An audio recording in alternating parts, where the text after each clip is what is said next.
May bagong revelasyon ngayon itong Mike Chris, bago ang lahat magandang araw mga kalingap. Tunay na sinabi ni Kalingap Mikoy na ang kanilang tandem di umano'y hindi raw ito scripted. Ayan na mga netizen lumabas din ang tunay na kasagutan dito. Naganap ang pag-amin ni Mikoy sa mga ilang araw at kung napanood nyo ang kanyang vlog bagamat inamin nito na hindi raw scripted ang ginagawa nila ni Krista.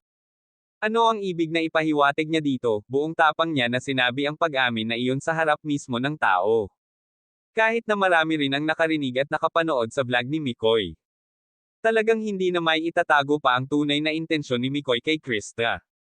Lubos na paghanga ang ipinaparamdam ni Mikoy kay Krista, dahil di akalain sa paraang iyon doon mismo mapapatunayan ni Mikoy kung gaano niya talaga kagusto si Krista, at ipangalandakan sa ibang tao. Ika nga walang sekreto ang hindi nabubunyag sa katagalan ng Mike Chris, ngayon lamang nagkaroon ng lakas ng loob na maglabas ng kanyang damdamin para sa isang tao na matagal na niyang pinaglalaanan ng oras. Ano kaya ang magiging pasya ni Krista sa ginawa ni Mikoy sa pagsasabi ng katotohanan?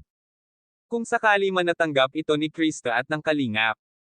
Wala silang ikabahala dahil suportado sila nito, bagamat hindi pa rin nakakasiguro na maging madali ito para sa kanila.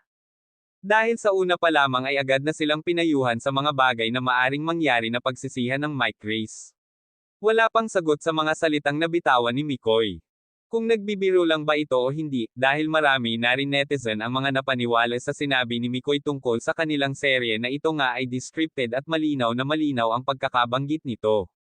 Marahil magiging maganda ang kahihinatnan o kaya naman ay hindi, nasa kanila na lamang nakadepende ang kanilang kapalaran at sa Kalingap na rin, alam naman natin kung gaano sila maintindihin sa kanilang mga beneficiaries, na pag-uusapan ng maayos, at sa mga kondisyones nila napapanatili ang pagsang-ayon sa bawat panig ng Mike Chris. Maraming salamat, pakisuportahan po ang aking channel at sa lahat ng bumubuo ng Kalingap.